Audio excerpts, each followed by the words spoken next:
Ivan Ochoa, and I'm here to try to convince people that legalizing marijuana will help stimulate the economy, and not just in money reasons, like in medical reasons also.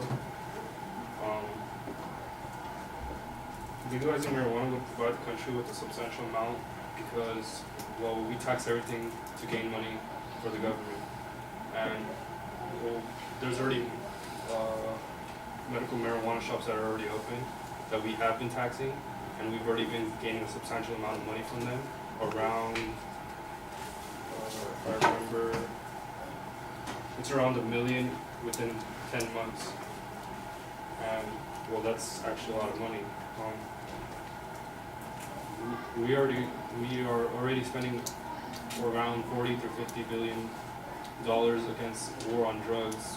Well, I'm kind of a little broad there because war on drugs can mean anything, or well, towards drugs within cocaine and marijuana, but usually it's towards marijuana and cocaine. But when we fight against war on drugs, we're usually fighting with our restrictions of how stuff come through Mexico, since that's our neighboring border country.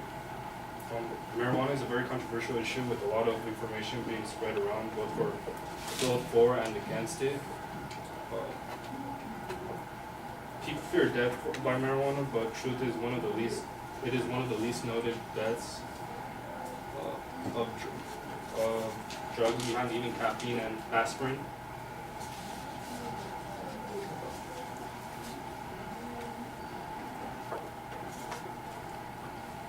Legalizing marijuana would also remove the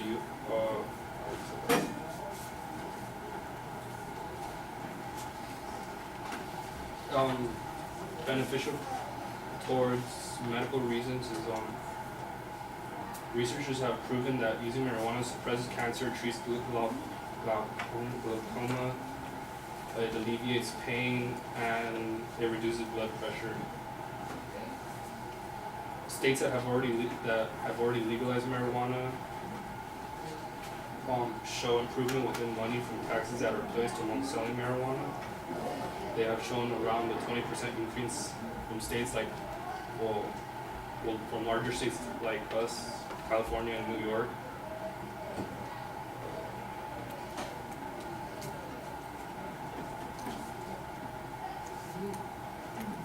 There's multiple reasons why people have such a ill manner toward marijuana, and I kept on researching, and the top three that kept on popping up would be that it's grouped with like stereotypical hippies, the world burnout hippies.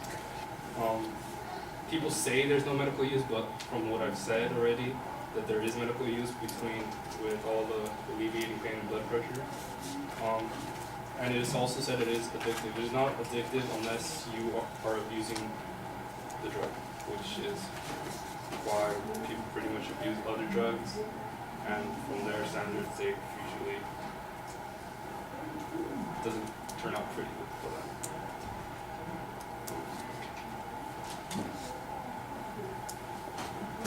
One of the main topics that I wanted to bring up also was about the war against this drug war is killing multiple people.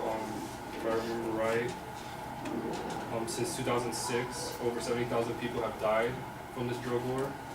And this is just related towards marijuana. And well,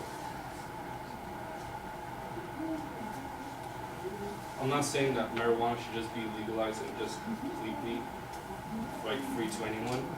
I believe there should be restrictions like there was during the Prohibition era when we also banned alcohol.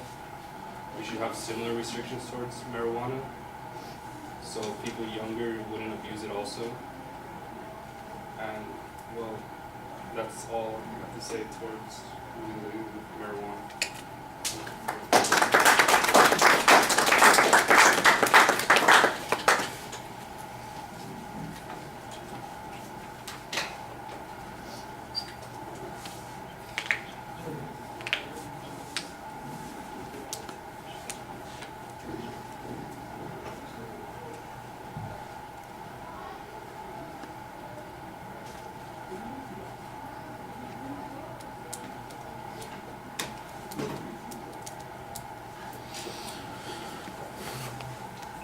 All right, Ivan, the clearest part of your argument is the proposition. We know what it is you're trying to say in general, that there would be some benefit from legalizing marijuana. But after that, everything just sort of breaks down. There's no layout of what the content is going to be, that the structure is not very clear to follow. You seem like you were wandering from topic to topic in the presentation. Sometimes you come back to an issue on more than one occasion. The evidence is not being cited very clearly. I got a claim about some tax revenue. You know, you mentioned $1 million that we got in taxes in California, and then later on you mentioned a 20% increase in revenues in states that had legalized it, and I guess you made reference to California and New York, but I didn't get any source citations on that. That just seems to be your say-so. The same thing with the medical benefits. You take it as a given that there are these medical benefits, and I didn't hear any medical expert tell us how great marijuana is for glaucoma or pain, whatever the pain happens to be. And there's not really much of an explanation about why we need that when we have all kinds of other drugs that are available for treating those sorts of things, except that maybe there's an economic advantage to it, but that economic advantage is never quantified here. It's largely asserted. On the safety issue, I'm not exactly sure how that is relevant to your claim. Who cares how safe it is if it stimulates the economy? That's a disadvantage argument that would come up on a policy proposition, and then it would be relevant. But right now you're trying to stick with a factual claim, and that is that there would be an economic benefit from doing this. I guess there could be an argument about an on-balance consequence. For instance, if the economic consequences of legalization were disastrous because everybody is smoking pot and high and we get a lot more accidents or something like that as a result of that, then maybe there's a negative economic consequence that we could weigh. But you don't even talk about those sorts of issues. So it feels a little bit like this is not completely thought out, and it definitely feels like it's under-researched, and you need to develop that a little bit more. All right, thank you.